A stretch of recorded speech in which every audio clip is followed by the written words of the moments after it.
Buenas tardes compañeros y docentes, mi nombre es John Alexander Garzón Neira, soy del grupo 5 y me encuentro cursando tercer semestre de Ciencias de la Información en Bibliotecología y Archivística. El día de hoy hablaremos sobre la unidad 6, gestión de series documentales. Bueno, para empezar realizaremos el contenido de las siguientes preguntas.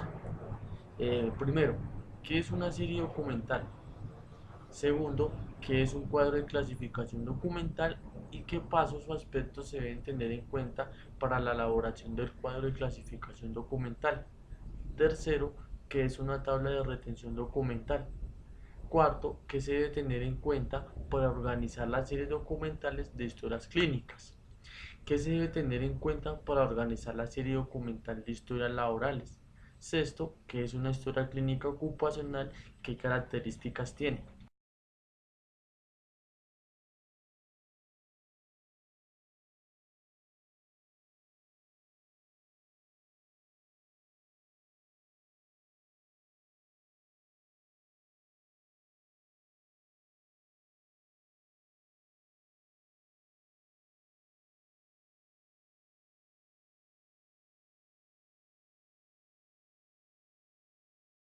Bueno, el primero sería, ¿qué es una serie documental?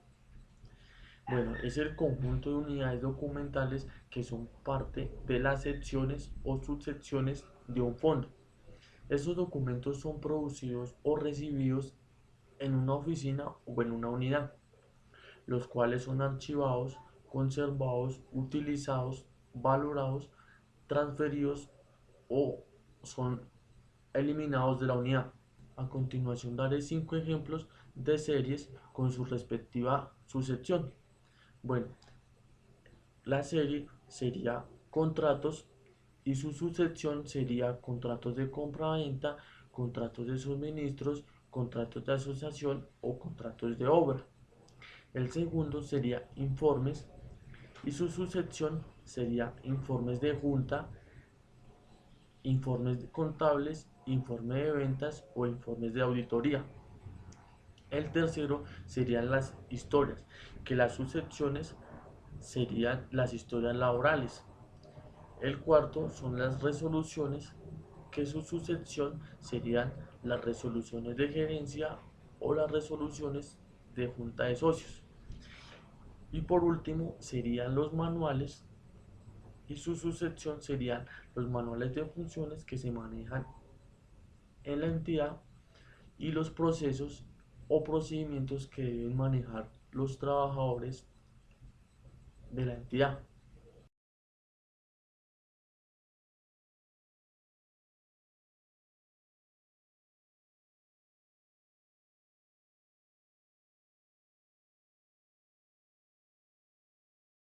El segundo punto es qué es un cuadro de clasificación documental, qué pasos o qué aspectos se deben tener en cuenta para la elaboración del cuadro de clasificación documental. Bueno, el cuadro de clasificación documental son esquemas que reflejan el orden de la clasificación asignada a cada uno de los documentos que se producen en las compañías o instituciones. También se muestra en el orden jerárquico que dentro de ellas podemos ver las secciones, las subsecciones, las series y las subseries. Este cuadro de clasificación se le debe asignar un código a cada una de ellas con el solo fin de acceder más fácil a la información. Estos cuadros de clasificación documental responden a tres necesidades básicas. La primera, estructura lógica, es donde se tienen en cuenta todas las funciones que se realizan en las dependencias de la entidad. La segunda, acceso a la información, es la que se produce y se contempla el buen manejo y el control de la documentación. La tercera es el acceso, es donde se accede de manera más rápida y dando una respuesta eficaz y oportuna a los usuarios que la requieran. Luego de eso, hay dos tareas en los archivos que se realizan, que son la clasificación y la ordenación. La clasificación es la identificación de la agrupación de los documentos de manera homogénea. La ordenación es la que ya se toma en la clasificación que se hizo y se le da un orden asignándole las series que corresponden. Bueno, la estructura de los cuadros de clasificación documental responden a un orden jerárquico que se manejan siempre respetando el fondo, la sección, la serie, la subsección, expedientes como ya sean simples o compuestos o respetando siempre su unidad documental. Bueno, ya que los cuadros de clasificación siempre deben ir de la mano con los manuales de procedimientos y los manuales de función que se manejan en las dichas entidades o en las dichas instituciones. Bien, el siguiente es cómo se diseñan los cuadros de clasificación documental. Bueno, estos cuadros de clasificación documental tienen cuatro principios, los cuales son la delimitación. La delimitación se refiere que a los cuadros de clasificación documental tienen que tener asignados los fondos a una única entidad, donde claramente sea delimitada la documentación en el archivo. La unicidad es donde se controla un límite de tiempo. No debe ser ligado a un tiempo determinado, pero se tiene que tener en cuenta siempre que deben estar estructurados independientemente con su fecha de creación.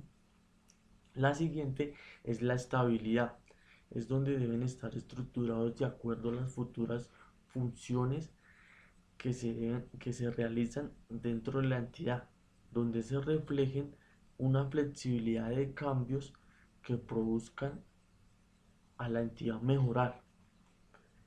Y, para, y la siguiente es la simplificación. Son de fácil de manejar y no son complicados en cuanto a la interpretación que se quiere dar. Los de clasificación documental se desarrollan en dos etapas.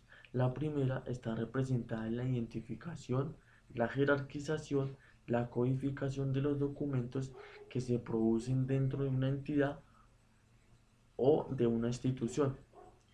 Bueno, para realizar esto, la identificación se centra en identificar los documentos que se producen, en identificar cuáles son las áreas y las dependencias y qué dependencia depende de cada una de la jerarquización.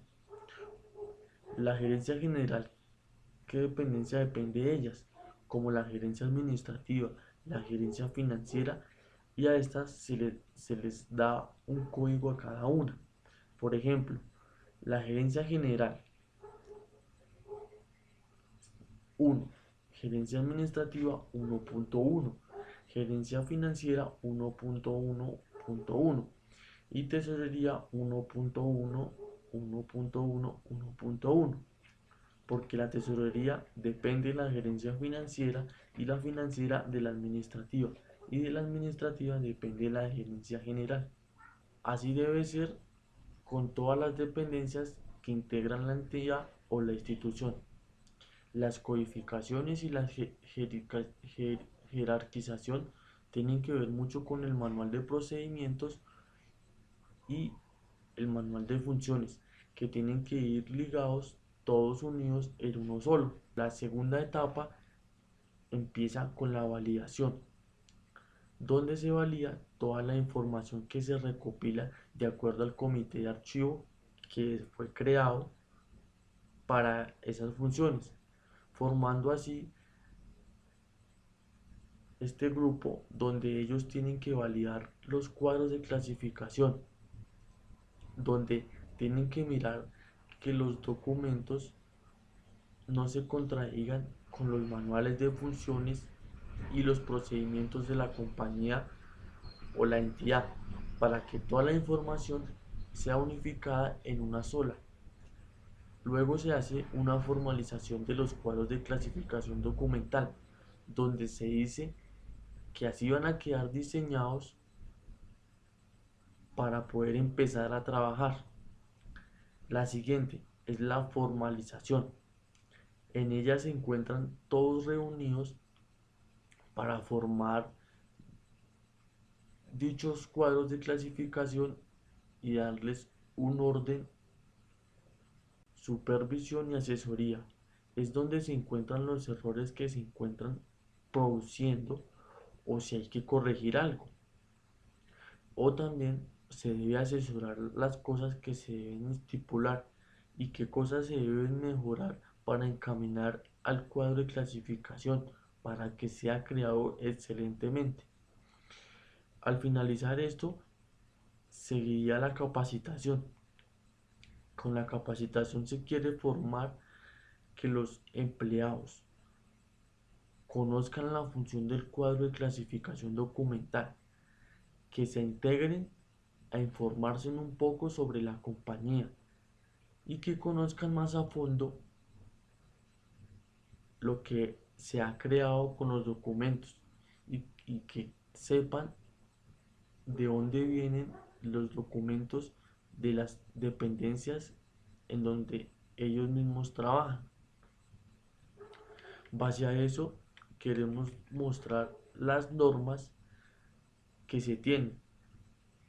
Bueno, en el artículo 8 del decreto 2609 del 2000, el cual establece los instrumentos archivísticos para el programa de gestión documental, en donde se encuentran los cuadros de clasificación, las tablas de retención, los inventarios, y mostrándonos que el decreto de los instrumentos para elaborar un programa de gestión documental.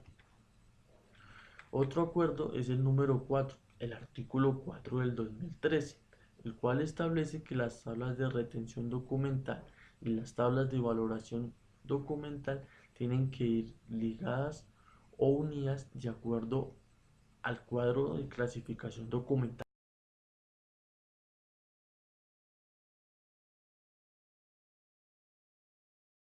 ¿Qué es una tabla de retención documental?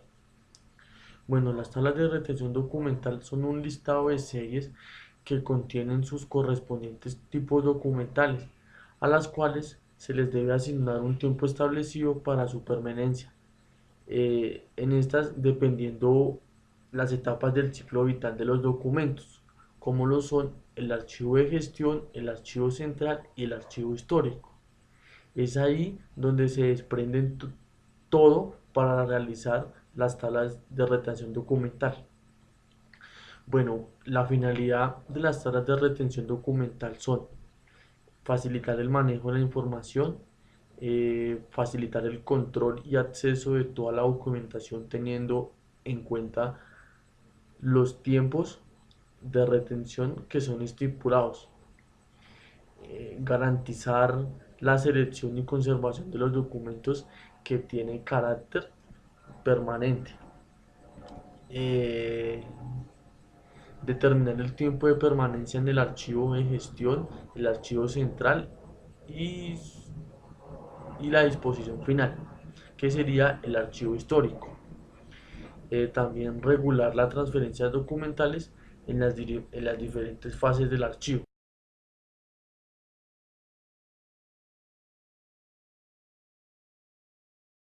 La serie documental de historias clínicas. Bueno, primero voy a definir qué es historia clínica. Las historias clínicas son unos documentos privados los cuales se registran cronológicamente en las condiciones de salud de los pacientes. ¿Cuál es el objetivo de las historias clínicas? Su objetivo es obtener un registro de las condiciones de salud de todos los usuarios.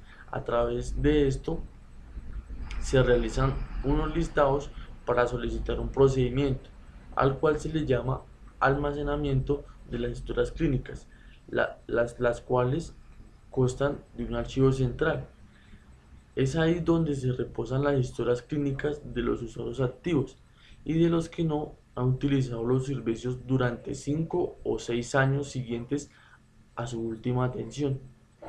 También se maneja el archivo de gestión, es aquel donde reposan las mismas historias clínicas de todos los usuarios que han vuelto a usar dichos servicios de atención en la salud del prestador. Estos expedientes se conservan máximo de un total a 15 a 20 años después de la última atención del usuario, para luego realizar su eliminación. Bueno, la organización de las historias clínicas se basa en que todos los expedientes de los documentos tienen, se tienen que encontrar debidamente ordenados, deben tener una secuencia propia de su producción y su exposición, donde se reflejará un vínculo en donde se establezca entre el paciente y la entidad que es la prestadora del servicio. Los documentos de cada historia clínica deberán estar ubicados en diferentes unidades de conservación, acompañados de carpetas individuales. Estas carpetas son legajadas con gancho plástico y están elaboradas a base de cartón neutro, el cual impide la acidificación por el contacto de los usuarios. Eh, a la manera de revisar el expediente, el primer documento siempre debe registrar la fecha más antigua y el último es el que refleje la más reciente. Es por eso que cada expediente podrá estar contenido en varias unidades de conservación de acuerdo a su volumen, a su volumen, y por eso se recomienda que cada carpeta tenga un límite de folios, máximo 220 folios. Bueno, a referirnos a la foliación, esta debe ser consecutiva, de un número del uno a número independiente del número de carpetas.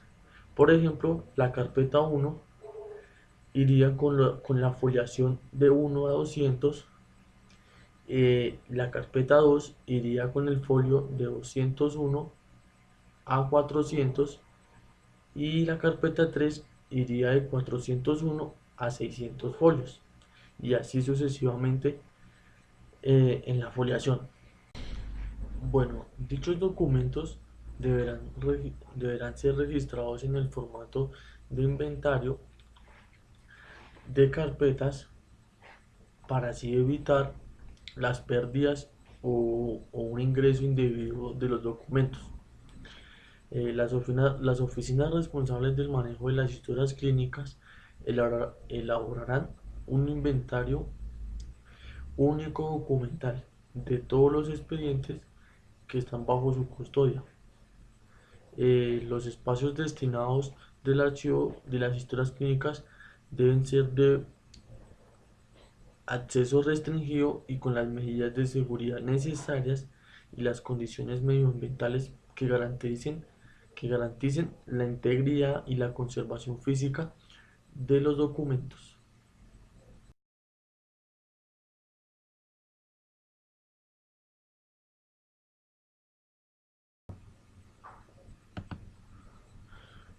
Bueno, ahora seguimos con el cuarto punto, el cual dice que se debe tener en cuenta para organizar las series documentales de historias laborales. Bueno, para esto debemos hacer igualmente dar una definición de las historias laborales. Bueno, las historias laborales son documentos los cuales son conservados y son de uso y manejo exclusivo de un empleado. Estos tipos de documentales deben ser archivados de manera cronológica y siendo así que se van produciendo periódicamente. Es por eso que estas historias laborales se refieren a una sola persona o un funcionario en sí, lo que significa que es un documento por origen y es de uso individual. Bien, el objetivo de las historias laborales es establecer un organismo de la documentación contenida en historias laborales en sí de cada funcionario que trabaja en una entidad, donde se tiene que tener en cuenta siempre la legislación vigente que se establece en el Archivo General de la Nación y se debe tomar los procedimientos internos que maneja la entidad. Bueno, por el efecto, dentro de los criterios técnicos establecidos nuevamente por el Archivo General de la Nación, cada expediente de las historias laborales deben contener como mínimo los siguientes documentos respondiendo así a la forma de vinculación, acto administrativo de nombramiento o contrato de trabajo. Segundo, oficio de notificación del nombramiento o contrato de trabajo. Tercero, oficio de aceptación del nombramiento en el cargo o contrato de trabajo. El cuarto serían los documentos de identificación y el quinto sería la hoja de vida del empleado en su formato único. Bueno, las historias laborales se organizan de la siguiente manera. Siempre se tiene en cuenta la clasificación documental. ¿En qué consta esa clasificación documental? Se entiende que es una actividad mediante la cual se identifican y se pueden establecer las series que componen cada agrupación documental de acuerdo a la estructura orgánica de la entidad. Eh, la siguiente es su ordenación. En esta consiste que se deben establecer secuencias naturales debidamente cronológicas, alfabéticas, dentro de las categorías y grupos definidos de la clasificación.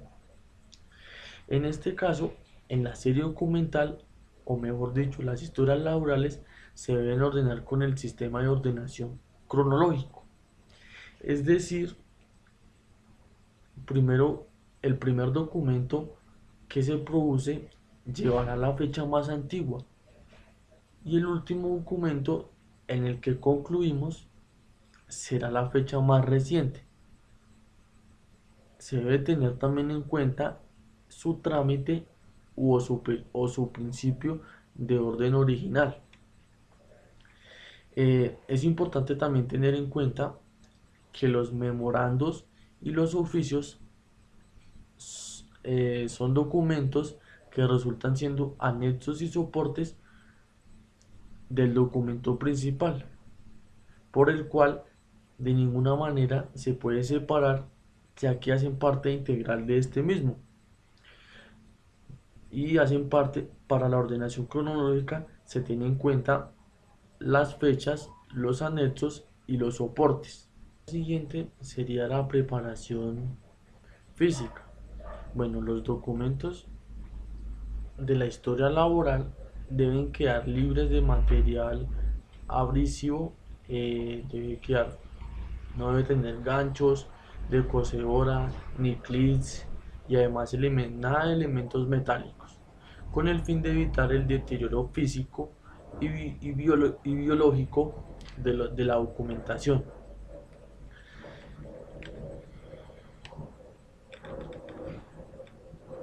Cuando se encuentran los documentos de tamaño inferior a media carta, deben pegarse en una hoja blanca tamaño carta para evitar así la pérdida de estos documentos, y el número de folio irá en la parte superior derecha de la hoja en blanco. Ya que hablamos de la foliación, eh, la foliación tiene el fin de garantizar una integridad favorable a los documentos, realizando una foliación que consiste en dar un número consecutivo desde 1 hasta el folio número hasta el folio número tal en la margen superior de cada documento. Este folio no se debe repetir. No debemos usar como letras A, B, C o no. Debe ser un número alfanumérico y debe ser ya como he dicho, en la parte superior derecha. Para trazarse una serie documental compleja, la foliación se realiza de forma continua, es decir, la foliación de la segunda será a continuación de la primera. Por ejemplo, si una historia laboral está contenida en 2 unidades de conservación y el último folio de la primera terminó en 200, la segunda iniciará con el folio 201, como lo habíamos dicho para las historias clínicas, que si la carpeta 1 iniciará de 1 a 200, la carpeta 2 iniciará de 201 a 400 y así sucesivamente. pero siempre se debe tener presente que deben ser máximo 200 folios. Cuando exista otra foliación y foliación, o digamos nos equivoquemos o nos saltemos de folio, esta debe ser anulada con una línea diagonal y quedará como válida la última realizada. En esta documentación se debe foliar utilizando un lápiz de mina negra blanca tipo HO8 o B. Bueno, el siguiente, en la descripción documental.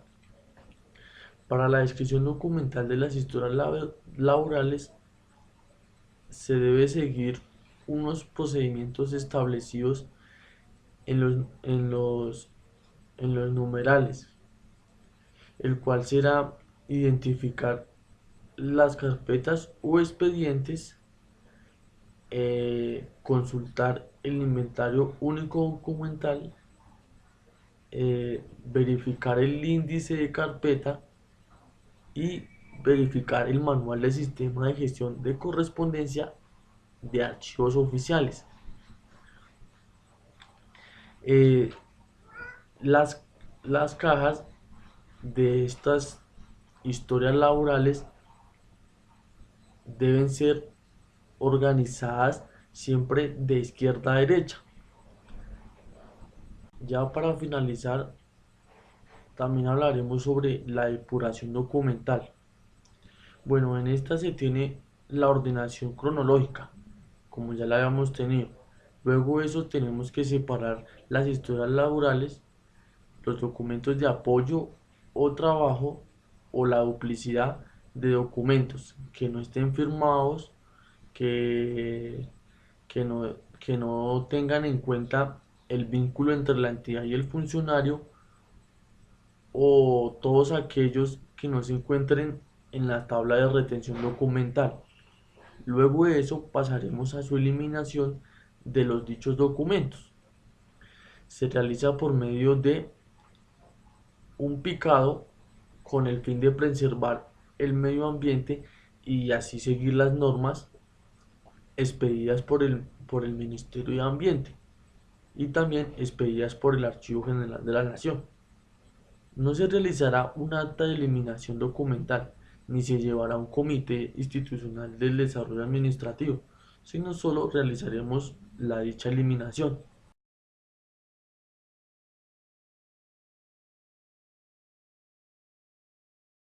Preguntan qué es una historia clínica ocupacional y qué características tiene.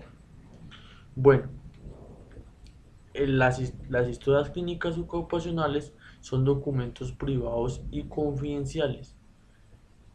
Es en donde se registran cronológicamente, los cuales contienen las condiciones de salud, antecedentes, actos médicos, procedimientos, diagnósticos, tratamientos o rehabilitaciones relacionadas con la exposición de factores de riesgo de una persona que afecten la vida laboral y profesional. La historia clínica ocupacional debe, debe tener en cuenta, o debe ser obligatorio, tener un practicante profesional de la salud ocupacional con el consentimiento informado de la persona. Eh, Al interrogatorio, que incluye la historia clínica ocupacional, debe procurar información sobre los datos generales de las personas, evaluada como su nombre de edad, estado civil, antecedentes de enfermedades, trabajos que haya, haya realizado en tiempo atrás o factores de riesgo. Bueno, lo siguiente que vamos a hablar es sobre las características de la historia clínica ocupacional. Bueno, estas se refieren a varias características, como la primera, que es la integralidad. Es la historia clínica de un usuario en la cual debe reunirse cierta información y se debe tener ciertos aspectos científicos, técnicos y administrativos donde se relative la atención en la salud en diferentes fases del fomento, donde se fomente la promoción de la salud, la prevención, el diagnóstico, el tratamiento o la rehabilitación de la enfermedad, así abordando diferentes dimensiones como lo personal, lo familiar o lo comunitario.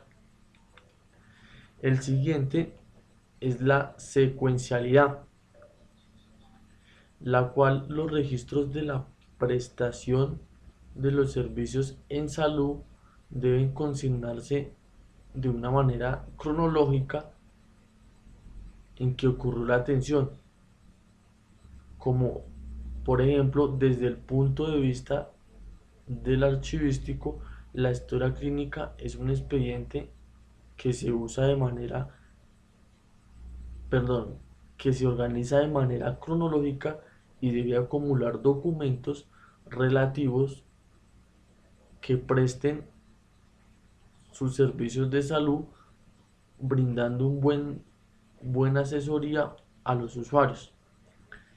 La siguiente es la racionalidad científica, que es la aplicación de criterios científicos en los diligenciamientos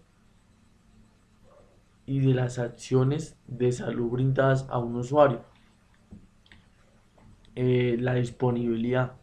Bueno, ¿a qué se refiere esta disponibilidad? Es poder tener la posibilidad de utilizar la historia clínica en el momento en que se necesita, en el momento de que el paciente la necesita, con las limitaciones que se imponen en la ley, facilitando así legalmente contemplar un mejor manejo y facilitar la información a la persona que lo requiere. La siguiente es la oportunidad. En estas vemos que son registros de atención de la historia clínica, en la cual se basa simultáneamente o inmediatamente después de que ocurre la prestación del servicio. La siguiente es la confidencialidad, la cual es la historia clínica, es la que presta el soporte documental bibliográfico de la asistencia administrativa, la cual deja un soporte de los pacientes en el hospital, por lo que es el documento privado de una persona. Luego sigue la seguridad.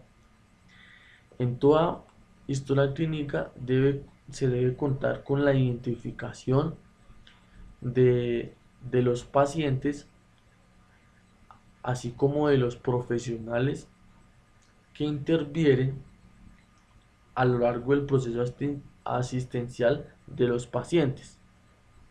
El siguiente es la legible, que en esta cuenta la historia clínica no debe estar mal ordenada y difícilmente inteligible, porque así perjudica a todos, tanto a la persona que está encargada de las historias clínicas y también perjudica a los pacientes, porque dificulta su labor, una labor asistencial, por los errores que pueden derivarse de de unos malos errores o una adecuada interpretación de los datos que son contenidos en la historia clínica.